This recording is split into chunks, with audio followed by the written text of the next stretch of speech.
If you don't want a divorce, get out of this house right now, all right? These words came suddenly from my husband. Obviously, I was taken aback. He must have been quite confident that I wouldn't file for divorce to go to such lengths to intimidate me. When I couldn't take it anymore, I decided to seek advice from someone else. My name is Anna. I'm a 30-year-old office worker. My husband James and I are about to celebrate our 5th wedding anniversary. We're still waiting for the blessing of a child, which has led to a constant barrage of questions from my mother-in-law about when she can expect grandchildren. My father-in-law passed away years ago. My mother-in-law lives on the inheritance he left behind.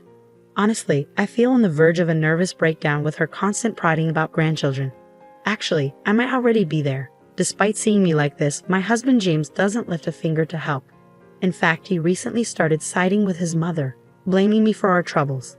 I used to adore him for his kindness when we were dating. But after we got married, his attitude completely changed. Without any consultation, he decided we would live near his childhood home. When James is off from work, I am summoned to his parents' house and made to do housework all day long. Of course, there are no breaks. While I'm busy with chores at his parents' house, the two of them either go out together or stay in watching TV and laughing. I was even yelled at once for making too much noise with the vacuum cleaner. After that, I was forbidden to use it and was told to clean with a broom and a rag instead. Then, my sister-in-law moved back home. She was originally living in a neighboring town, but due to some personality conflict, she had recently moved back. Her return has only added to my burden. She has a 4-year-old daughter and expects me to make her kindergartner's lunch every day. When I tell her that it's impossible because of my job, I get yelled at by my mother-in-law, saying, "Your sister-in-law is dealing with the aftermath of a divorce." My husband says, "Don't you want to be useful to the family?" And my sister-in-law herself says, "It'll be good practice for when you have a child of your own, so you should be thankful." So I end up waking up at 4 a.m. every morning, making my niece's lunchbox and breakfast for my in-laws, then head back to my place, finish my own housework, and go to work. That's the brutal routine I've been forced into. My husband, of course, doesn't lift a finger to help with any household chores. The only time I get to rest is during my break time at work.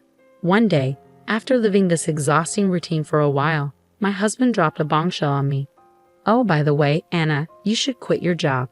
I've talked it over with my mom and sister. You know she's going through a rough time. You understand, right?" "No, I don't get what you're saying. Listen, I mean quit your job and take care of the house," he snapped at me before storming off to take a bath.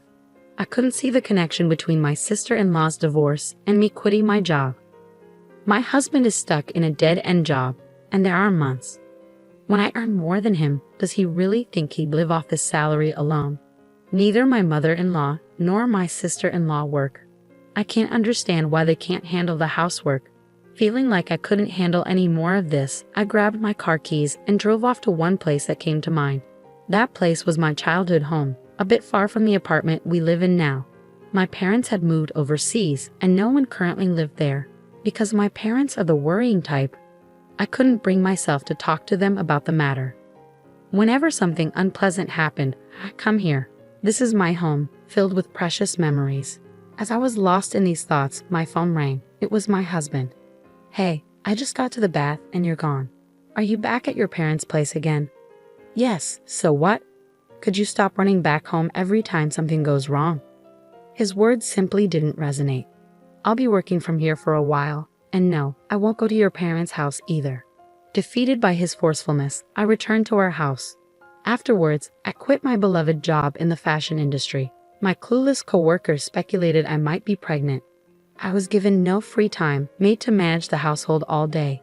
Even when I caught a cold and ran a high fever, no one seemed to care. I had become a servant in this house, a slave to put it bluntly. However, one day amidst this lifestyle, something happened. Guess what? My sister-in-law was getting remarried. Moreover, her fiancé was an executive at a major corporation, earning a substantial income. It was quite a shock. My sister-in-law isn't exactly a beauty, and her personality leaves a lot to be desired. I understood everyone has different tastes and there are all sorts of people out there. The entire in-law family was celebrating, shouting about how she was marrying into money. My sister-in-law, full of pride, showed me a photo of the man. "Huh, this man," I thought, looking at the photo. When my husband said something unbelievable, Because of this, Anna, your parents' house will become my sister's family place. I was stunned. Wait a minute. That house is what my parents left for me. It's not for you to decide. The whole family has decided. You, who lives off my money, don't have a say in this, he retorted. Was the person standing in front of me a devil in human skin? That house was left for me by my father, a place for me to live if I ever had children. James should know this. Why can he act so selfishly? My heart was at its limit.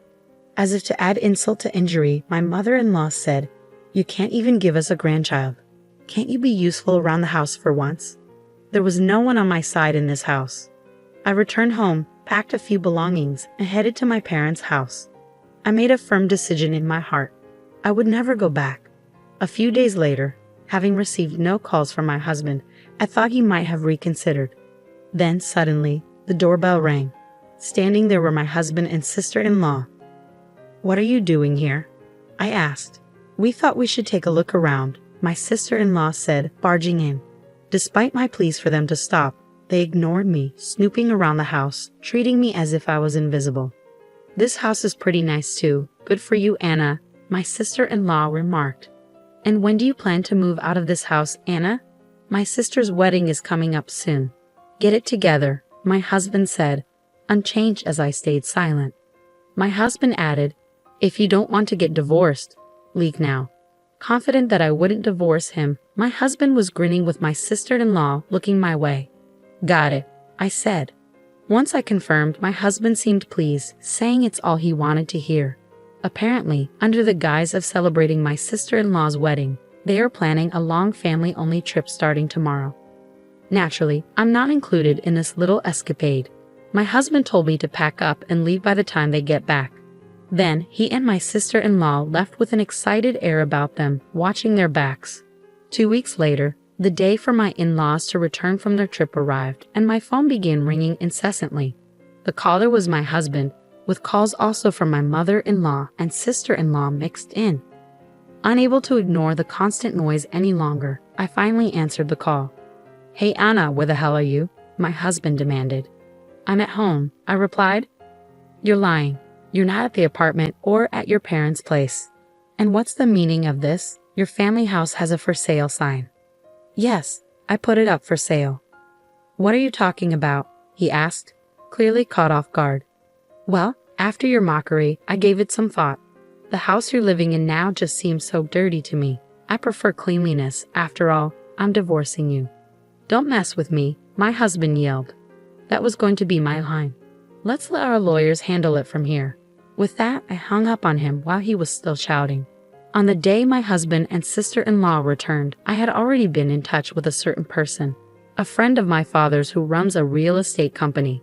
Though I had no prior experience selling houses, he offered me guidance and we managed to strike a good deal. As a side note, the apartment we had been living in was in my name since my husband couldn't pass the screening process. I had no intention of staying there, so I canceled the lease while they were away and sent all of my husband's belongings to his parents' house, cash on delivery. Even after that, I continued to receive calls from my in-laws, which I completely ignored. I recorded all the unpleasant messages they left on my voicemail. According to my lawyer, my husband was hesitant, even though he initially wanted a divorce.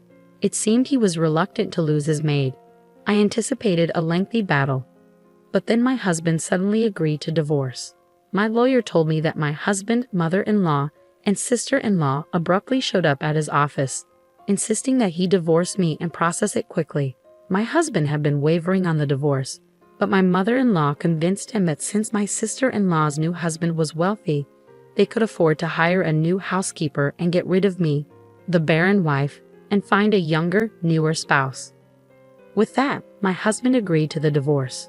Moreover, they offered to pay a small settlement on the condition that I would not get involved with them any longer. I thought that was supposed to be my line, but I decided to accept what was offered. Not long after, my sister-in-law got remarried. For a while after that, life was quiet. Taking care of myself was so much easier than I thought. I deeply regretted not divorcing sooner. Well, I'm finally free, time to enjoy my new life.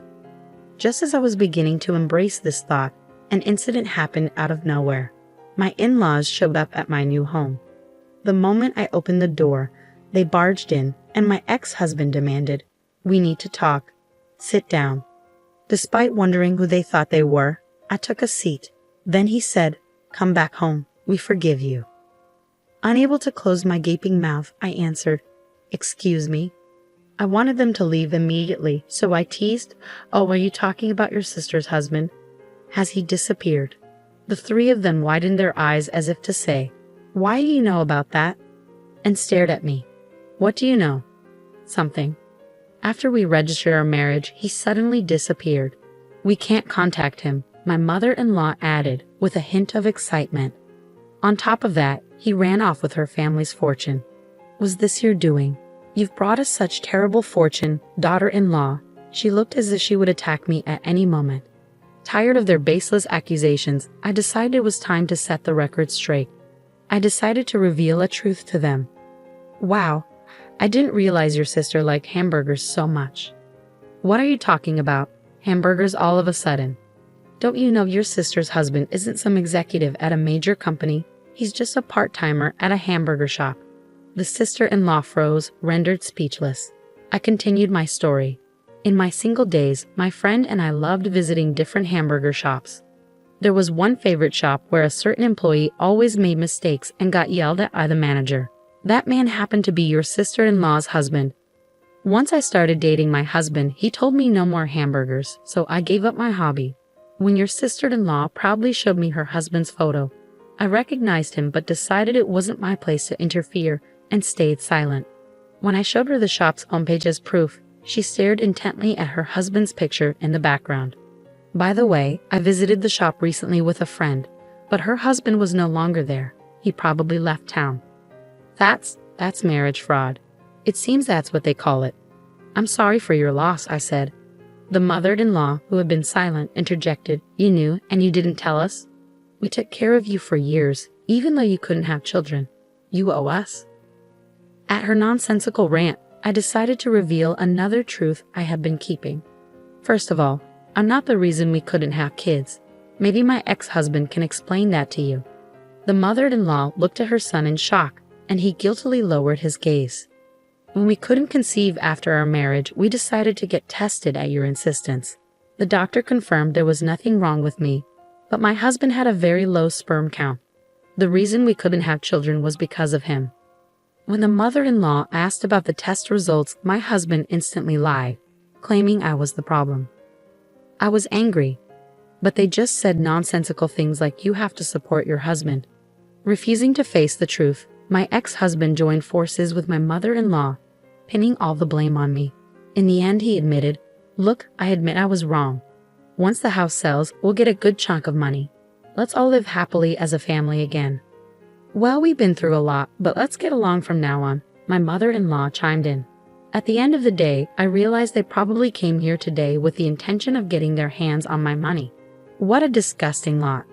"No chance I'm getting back together with you, and I don't consider any of you family," I declared. Upon hearing this, my ex-husband retorted, "Getting a little big for your boots now, aren't you? I know even if you sold the house, you hardly have any savings. How do you plan to survive?" It seemed he had sneaked a peek at my bank account during my single days, and now he had this smug look on his face, as if to say, "Now that you know, do as you're told." To poke fun at my situation, the three of them were smirking at me, so I decided to enlighten them with a little truth. "Sure, my savings aren't that much, as I've told you, but instead, I've invested in stocks, enough to live without working for the next few years at least." Their faces looked like they wanted to say, "No way," as they stared at me. Actually, since I was a child, my father was interested in stocks and investments. He had a knack for foreseeing things, and I inherited those skills and built up a decent amount of wealth. The money that supported my parents' move abroad was all from those successful investments, of course. I had kept this secret from my money-grubbing ex-family. Seeing their disappointed faces, I asked, "You can leave now." "Oh, what was it again?" "It's in our divorce conditions. If we approach each other without reason in the future, either party will have to pay a penalty. Are you going to pay, or should I call the police for trespassing?" The word police scared them off, and they left in a hurry. I immediately consulted my lawyer about the day's events and was told to contact him if the ex-family tried to get close again. As expected, once they knew I had assets, My ex-husband sent me a ton of messages begging to reconcile. Nostalgic photos of places we'd been on dates, creepy messages like "I'm here right now thinking about those days" arrived almost daily. I thought about blocking him but kept everything as evidence just in case. And yes, I wondered how he managed to text me all day while supposedly working, but I didn't really care. But when he started trying to contact my friends, I decided enough was enough and sent him a message. "I'll go to the police if this continues." I sent him a photo of our divorce agreement and the nearest police station along with the message.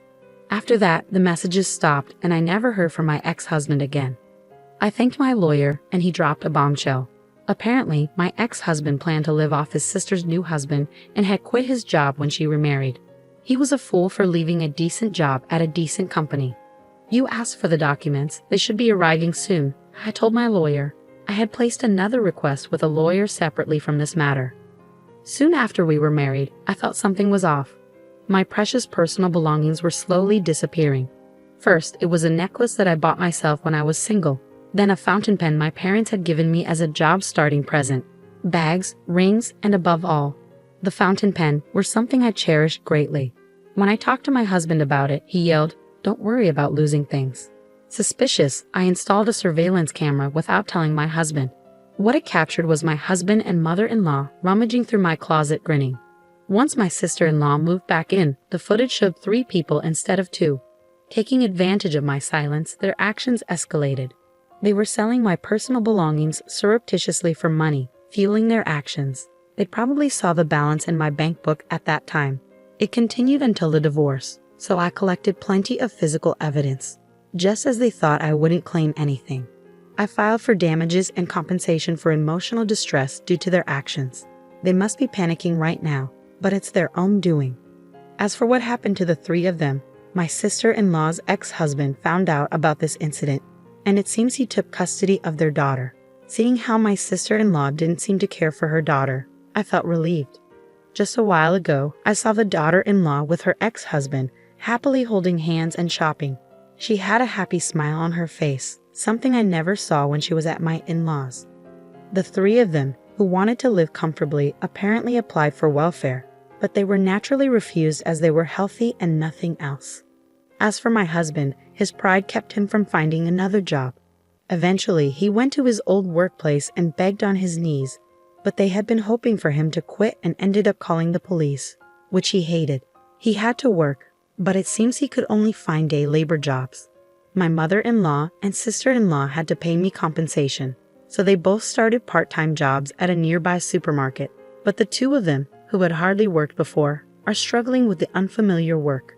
Maybe it's a coincidence, but since they started, the supermarket sales have dropped significantly. They got quite a strong nickname, the plague-bringing mother and daughter. By the way, the marriage camera is still at large. I thought they owned the house they were living in, but it was actually a rental. Unable to pay the rent, the 3 of them moved to a rundown apartment that was infamous in the neighborhood. Their living is hand-to-mouth, and it seems they're always fighting. The other day, the police were called because their fighting was too loud. As for me, thanks to their help, I sold the house and used the money as capital to start a new apparel company with a colleague from my old job. Recently, we've been gaining more customers and even featured in magazines and TV. Being able to return to the job I love is the happiest thing for me. Oh, and there's one more thing. I've met a man through work, and we're getting married. His parents and siblings are very kind, and they've been treating me very well. What's more, we're expecting a baby, and I'll be the mother I've always dreamed of being. Next year, I'm the happiest I've ever been in my life right now.